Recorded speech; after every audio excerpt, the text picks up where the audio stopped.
más complejo. ¿Okay? Y vamos hablando del estado neurológico del paciente.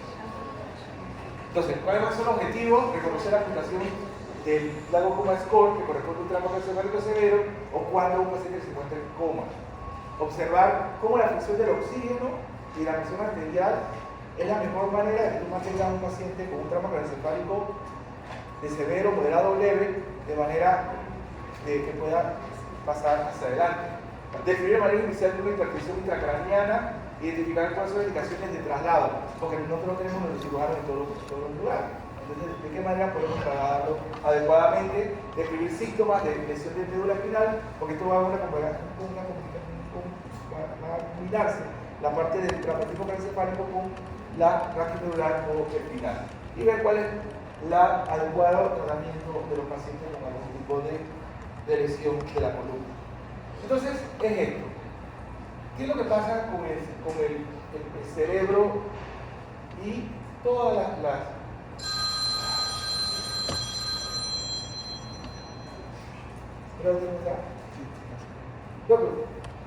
¿Cómo está? Sí, ¿cómo usted de la clase? Yo lo llamo. Termina aquí. Y lo llamo enseguida. No se preocupe. No se preocupe. Bueno. Entonces, como le decía, el parénquima cerebral y el cerebelo, esto que está aquí, el tallo, tiene una característica en el cual, o sea, esto no es como la bóveda craneana, no es expansible, no es como mi abdomen, si mi abdomen o el tórax, si hay esa área de líquido, esa área de sangre, aquí esto no se va a expandir. Entonces, por muy poquita cantidad de sangre, el paciente puede producirse algún tipo de lesión intracraniana o lesión del parénquima, por uno. Dos, todo el pocotón de peñascos y todo lo que está dentro de toda la base del cráneo puede lesionar también rápidamente el parénquima. Entonces, todo esto, las lesiones de la bóveda craneana, también del cerebro mismo, también hay que tener mucho cuidado porque muy rápidamente se te puede deteriorar. Si el paciente se deteriora rápido y tú actúas rápidamente, así mismo también vas a tener menos probabilidad de que el paciente tenga una buena morbilidad o mortalidad y que no quede con una discapacidad, porque tú no quieres que quede con discapacidad, para nada. Entonces, hay diferentes tipos de problemas de nivel de conciencia. Uno es la hipoventilación. Los pacientes que se ponen, están bravos y empiezan a hiperventilar, tú agarras, le pones una bofetada o le pones arriba a que una bolsa de basura, lo que sea, para que respire su propio problema, su propio aire. Entonces, eso también, ¿por qué? Porque esto puede producir hipoventilación. Esto, aunado a una lesión del vaso o una lesión del hígado, te puede producir una hipotensión cardíaca, además de eso. Y también, estos pacientes pueden tener una lesión traumática como esto, pueden tener una fractura del hueso, y eso también produce sangrado y lesión directa sobre el parénquima. Y además, casi siempre vienen con algún tipo de intoxicación, en la parte de tomar drogas o el alcohol, que también es importante en aquellos pacientes que tienen estos problemas.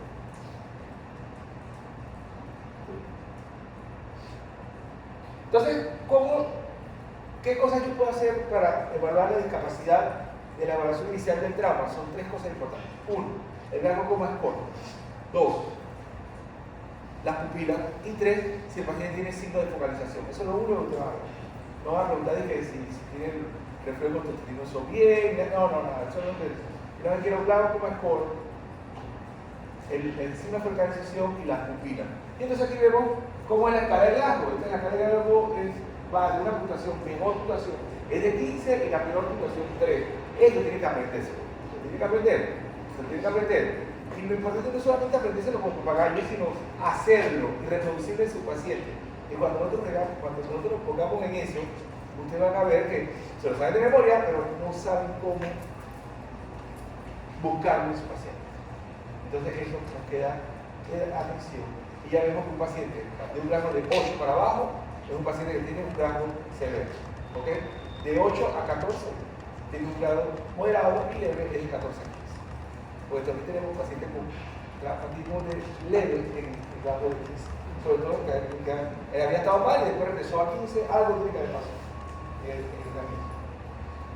Lo otro, vemos las pupilas. Si la pupila está reactiva, simétrica a la luz, no hay ningún problema. Si hay una pupila mayor que la otra, entonces hay una herniación ipsilateral. O sea, esto me va a decir hacia dónde está la lesión. Si hay una dilatación del mismo lado, hacia allá está la lesión. Sin embargo, cuando van a la parte motora, aquí se decusa, entonces ya cambiaría. Si yo tengo una lesión de este lado, acá en la parte motora y sensorial, esta parte, el lado izquierdo, es la que estaría mal. Pero acá es la que te va a decir, la pupila te dice a ti dónde está la lesión o la herniación y demás. Pupilas muy reducidas y simétricas, básicamente esos son la intoxicación con cocaína, de las pupilas se ponen así, pero ambas son del mismo tamaño. Y también algunas lesiones, algunas del ángulo continuo. Y pupila dilatada simétrica no reactiva, puede haber una lesión muy grave, anoxia, y ese paciente se va a morir. Ya cuando dice que ambas pupilas se abrieron, estamos en problema. Ya tiene muerte cerebral muy probablemente. Entonces aquí tenemos las diferentes hemorragias que pueden ocurrir dentro de la región intracraneal. La más severa es la hemorragia subaracnoidea. La hemorragia subaracnoidea, los signos son de un paciente que llega lúcido a la cuarta urgencia y al rato llega tranquilo hablando, se queda, mira que nada, y al rato se te fue. Entonces, ese es el signo de hemorragia. Una parte lúcida momentáneamente y el paciente se produce un retardo de inconsciencia. Entonces, básicamente lo que se ve acá son las arterias. Las arterias meningias son las que mayormente se ven afectadas en esta lesión. Tenemos el hematoma subdural, y el hematoma epidural, y la hemorragia subaracnoidea es casi lo mismo, solamente en el área. Tenemos el hematoma subdural, que casi siempre son secundarias a lesiones venosas. Pueden haber subdurales agudos o subdurales crónicos. Han tenido algunos abuelitos, sobre todo en el interior, se cayó el caballo. Entonces, bueno, llegó a la cuarta urgencia, llegó con un plazo de 11, 12, pero se fue bien para la casa. Y como al año, el viejito o la viejita se poncha. Entonces, uno piensa que es una isquemia cerebral o una hemorragia cerebral por su problema de hipertensión. Pero cuando entra, vemos estos hematomones grandes en la hemorragia que son crónicas, pero es porque en el largo del tiempo ha ido como goteando, y al tiempo, al año, casi siempre el paciente ya no estaba frente a un hematoma crónico. Así que hay que tener cuidado con eso. Y la hemorragia intercerebral y la hemorragia interventricular que son más severas del trato.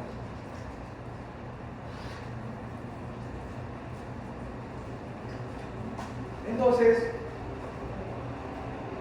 realmente esto para que ustedes vean, no te van a ser presentes en la biología, mucho menos, pero aquí vamos a ver los diferentes tipos de hematoma.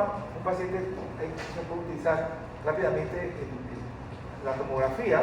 Entonces te van a ver acá que tengo una hematoma subdural y ven cómo aprieta el ventrículo y la parte parenquimatosa. Entonces, aquí lo que uno va a ver es cómo se va abriendo la línea media. Se dice que más o menos si son más de 10 centímetros, entonces este paciente tiene que operar. Hematoma intraparenquimatoso, básicamente están los ventrículos, todos los ventrículos. La lesión debe haber sido por acá, yo creo que aquí tiene como una herida en el cuero cabelludo. Y aquí vemos básicamente el hematoma epidural. Este está bien grande, mira que ni siquiera se ven ya las circunvalaciones, y miren cómo se aplasta el ventrículo de ese lado. Este paciente pero tiene que operar el neurólogo. Pero este paciente, eso es lo único que se va a hacer el neurólogo, abrir el combo del paciente. Ellos no van a saber nada de que tiene que poner oxígeno, que hay que ventilarlo, que hay que hacer. Eso lo van a hacer ustedes. Por eso que, o sea, el neurólogo no está en el cuarto de eso. Así que lo que tiene que mantener siempre presión, mantener siempre buena oxigenación hasta que llegue el neurólogo, que lo que va a hacer en la canal. Todos nosotros jugamos parte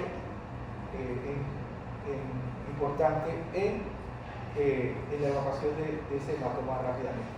A nosotros sí nos enseña, tenemos que hacer, pero yo en salud no porque tengo el neurocirujano allí. Pero sí somos capaces de hacer craneotomía descompresiva de urgencia, por lo menos lo que estamos hablando. Entonces, ¿qué es lo que pasa? Como les decía, siempre hay que asegurar la perfusión del cerebro. ¿Ya? No hipotensión, no hipoxia, hay que evitar la hipercapnia. Anteriormente estos pacientes lo ponían en hipercapnia, ¿ya? Y trataban de ver, para ver si esto les servía de protección. Eso no se debe hacer. Otro es, siempre hay que utilizar un CT para evaluar el patrón de la hemorragia. Si tiene que hacerle cada cierto tiempo un CT al paciente, es importante hacérselo, y sobre todo con los signos vitales del paciente. Ahora vemos mucho los problemas de anticoagulación. Hay muchos medicamentos, no solamente la aspirina, tenemos Kelsare, tenemos un poco de medicamentos que están utilizando los pacientes ancianos, y entonces ellos sangran por nada. Se caen, se le hace un hematoma, entonces le va muy mal. Entonces hay que ver si hay que revertir la anticoagulación. Profilaxis de las convulsiones, se utiliza el EPAMIN, es el medio más utilizado, y saber qué es lo que pueden tener. Entonces aquí vemos que hay un periodo de, vamos a poner, tengo aquí tiempo, volumen de masa, y aquí tenemos 10 milímetros de mercurio. 10 milímetros de mercurio era lo normal de la presión intracraneana de perfusión, aquí, 10. Entonces aquí va aumentando el volumen de la sangre. Él se va como normalizando esta constante, a medida que va aumentando el volumen, pero llega un momento que el volumen rebasa la compensación. Y eso lo vamos a ver en la otra que se llama la doctrina de Monroe-Kelly.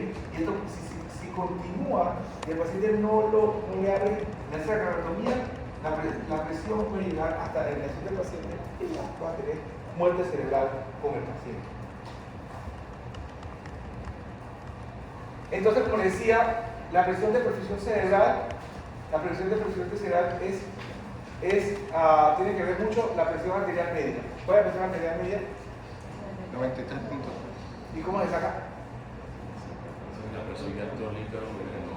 Sistólica, ¿va? Diastólica. Va 2, pero diastólica es de 3. ¿Ya? Esa es la presión arterial media. ¿Okay? O el pico que ustedes dicen. Más o menos eso es lo que nos puede traumar. Ya, eso no lo medimos porque nos lo mide el monitor. Entonces ya vemos que está en 60 o siempre que tenemos por arriba de 60 está muy bien. Que la media aquí de 60 está muy bien. 70 súper. Entonces, siempre hay que mantener la presión arterial media y la presión intracraneana. Si yo mantengo esto alto, y esto me va creciendo también, ellas se van compensando. Pero hay un momento de que la compensación no se va a poder llevar a cabo. ¿Y por qué? Porque ocurre esto. En el cerebro. Aquí tenemos el cerebro, que es el parénquima cerebral, tenemos el líquido suprarraquídeo, tenemos el volumen arterial y el volumen venoso. Si yo tengo un aumento de volumen de la masa, tanto el líquido suprarraquídeo como la parte venosa se abre, y entonces eso lo que hace es bajar la cantidad de líquido del suprarraquídeo y también la cantidad de la circulación venosa en el cerebro. Y eso como que me va llevando, me corrige, por decirlo así, me mantiene la presión intracraniana dentro del límite normal. Pero imagínense ya, cuando llega un momento que la masa se hace tan grande, entonces ya todas las cuestiones de regulación se pierden. Entonces aquí estamos ya un problema con el paciente. Entonces siempre hay que, para disminuir la presión intracraniana, trata el dolor, sedación al paciente, hiperventilación temporal de 30 a 35 milímetros de mercurio, después da solución de salida hipertónica o manitol para tratar de bajar para bajar la presión intracraniana, y esto es lo más importante, evacuación de hematoma y craniostomía descompresiva. Eso es lo que se debe hacer en estos pacientes, porque ya estos se perdió. Aquí ya tiene, está descompensado con una presión intracraniana alta, que está normal, y esa es la doctrina de Monroe-Kelly. Entonces siempre hay que tener cuidado con esto, porque algunas veces no le entienden al paciente y porque no saben cantonés, entonces no tienen problemas con el idioma, o si están con alguna intoxicación por algún tipo de fármaco o de droga, lo que sea, ver rápidamente la progresión si hay una lesión, si hay un estado lúcido, estamos ante un epidural, si cualquier anticoagulación también va a tener problemas, y también algún tipo de lesión cerebral secundaria, sobre todo por las otras lesiones. Es decir, ya digo, o sea, tiene que tener, saben que el paciente tiene una lesión que después está produciendo un problema, trátalo bien, a como dé lugar, aumenta la presión y aumenta y pues le ponen electricidad, si es necesario hay que entubarlo, lo intuban inmediatamente. Es la única oportunidad del paciente que sobrevive, porque si no, se queda sin paciente. Hay que hepaminizarlo, ponerle manitol, le ponen salina hipertónica, también para bajar. Hay escuelas que utilizan más salina hipertónica que el manitol, pero eso es parte del manejo de ustedes. Eso ya digo, el neuro que va a venir aquí a abrirle el coco al paciente. Ya. Así que es importante tener todo esto, el glasgo. Y siempre tiene que tener y anotar todo esto. Comenzó con un glasgo de 8, comenzó después, ahora que está en 3, ahora tiene 15. Todo eso es importante anotarlo en su informe, en su hoja de atención y también las cosas que van a realizando al paciente, porque todo este paciente va a quedar en un juicio y entonces el abogado va a decir siempre que no fue el que le metió la patada en la cabeza el que lo mató, sino que fue el médico que no hizo lo que tenía que hacer. Nosotros somos los que siempre se rompe el huevo por el lado más frágil. Entonces, algunos minutitos aquí para hablar sobre la columna vertebral. Es importante, el área más lesionada de los pacientes de trauma es la cervical. La cervical es porque es la que más está en movimiento, está más expuesta, sin embargo, tanto la torácica como las lumbares o dorsales y la sacra casi están bien protegidas por los músculos que no debemos tener ningún problema. Entonces siempre tenemos que hacer, cuando vamos a hacer la evaluación de la parte motora, el examen del glaucoma score, siempre hay que ver el movimiento de las extremidades inferiores y ver si lo otro es que si hay choque, porque acuérdense, que habíamos hablado de que la principal causa de choque en un paciente de trauma es hemorrágico, pero también podemos tener un choque neurogénico o raquimedular también, entonces también, o una unión de los dos. Es raro que sea el neurogénico el que te esté molestando, pero si ya tú sabes, un paciente que tenga un shock neurogénico, tú no lo puedes manejar con lactato, ya tienes que ponerle inotrópico para aumentarle la presión al paciente, porque él va a estar vasodilatado por el efecto simpático de la vasodilatación. Siempre hay que tener paciente con la columna, si está en el trayecto de transporte, va a venir la traba espinal larga, van a ponerle le van a poner su collar cervical y le van a poner los bloquecitos a los lados y acá va a venir full inmovilizado con unas correas. Eso que nosotros tenemos que sacarlo de aquí porque esas correas y todo eso nos va a ser imposible manejar a un paciente o tratar a un paciente en el área del trauma. Entonces vamos a hacer una evaluación rápida, lo sacas de allí y siempre va en el orden, ¿no? Cuando vienes, primero haces tu X, A, B, C, D. Entonces, en la E, cuando estás en la E, es que vas a empezar a quitarle la tabla espinal, porque el paciente tiene que mover el bloque, tiene que ser movido en bloque. Y eso lo veremos cuando demos kit. Como decía, aquí está el equipo, cómo es que se evalúa. Cómo se evalúa la parte posterior y cómo se rota el paciente. Siempre el que manda es el que está llevando la columna cervical. Le dice voltear, 1, 2, 3, volteamos, pa. Voltear, 1, 2, 3, pum, lo pone nuevamente en su posición. Entonces, evaluación primaria, acuérdense, evaluación primaria es lo que puede causarle daño inmediatamente al paciente. Si el paciente, con la evaluación, mueve las 4 extremidades, no debe tener ningún problema. Sin embargo, ya cuando vas a la evaluación secundaria, que es la que te produce los riesgos de discapacidad del paciente, hay que palpar para detectar sensibilidad, a ver si hay una parte motora o hay un déficit motor o un déficit sensorial que me habla que hay una lesión completa de la médula o las casi lesiones, síndrome de Brosse-Poiret, estas cuestiones que ustedes conocen mejor que yo. Siempre que el examen neurológico debe ser completo, ver la fuerza motora, examen sensorial, los reflejos, tono anal y algunos estudios también para ver si hay un tipo de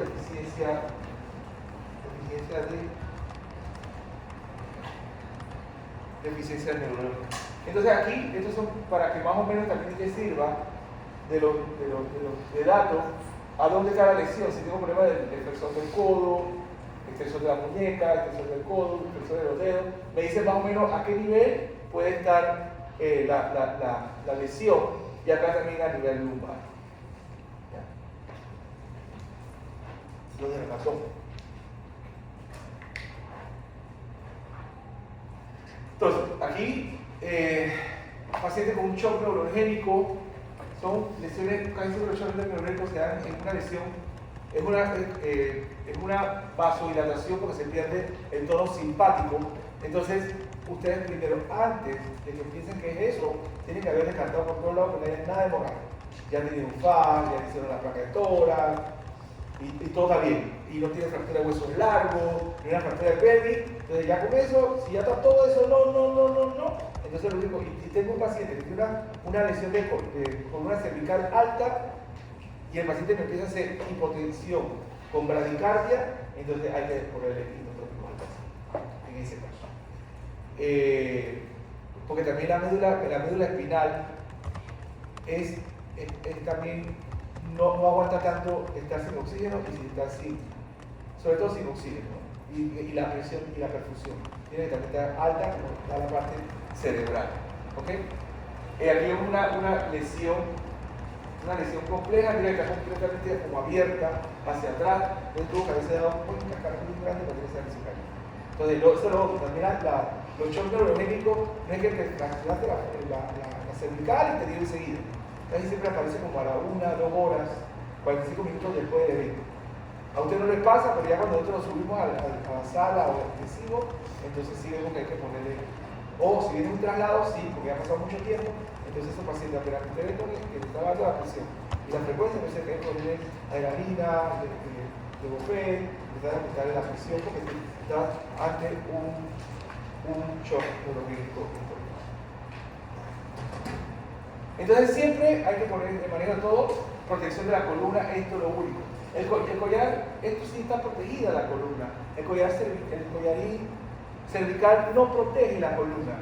Eso nada más que impide un 60% del movimiento del cuello. Así que eso nada más que para decir, hey, trátenme con cuidado. Cuando usted ve ese collar, trátenme con cuidado. Pero no es que por solito va a trabajar, no. Trátenme con cuidado. Cuando lo voy a intubar, tengo que quitar el collar. No puede intubar, usted no puede intubar a nadie con un collar. Eso usted lo ve mucho en las películas. Allá, que van, le intuban con el collar, de verdad, eso es imposible. Entonces hay técnicas que nosotros le vamos a enseñar para poder manejar esa parte del collarín y intubar al paciente sin que vayan a matar al paciente, porque se dice que hasta un 10% de las lesiones que no tenía el paciente la provocamos nosotros por un mal manejo de la columna. ¿Sí? Entonces es importante, choque neurogénico, mantener perfusión, llena el tanque, como dice ahí, mantenerlo bien perfundido al paciente, líquido intravenoso, y eso va a mejorar bastante el tanque y manéjalo con mucho cuidado la parte del tanque.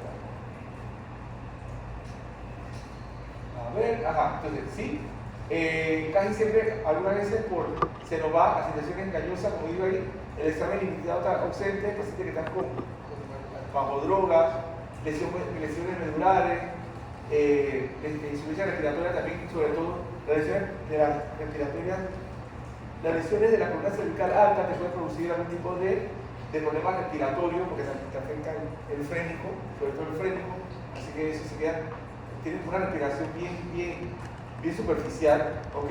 Y como les decía, siempre quitar la tabla espinal, ¿ok? Y a utilizar collarines acolchados rápidamente porque son muy fuertes y te puede producir algún tipo de lesión a nivel de la columna.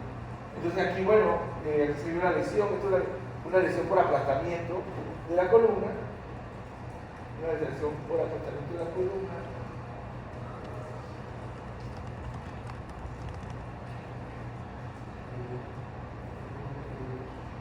Se llama como L4, L5, ahí en esta área, ahí está por aplastamiento, entonces lo que hicieron le hicieron una instrumentación, porque estaba inestable esa columna.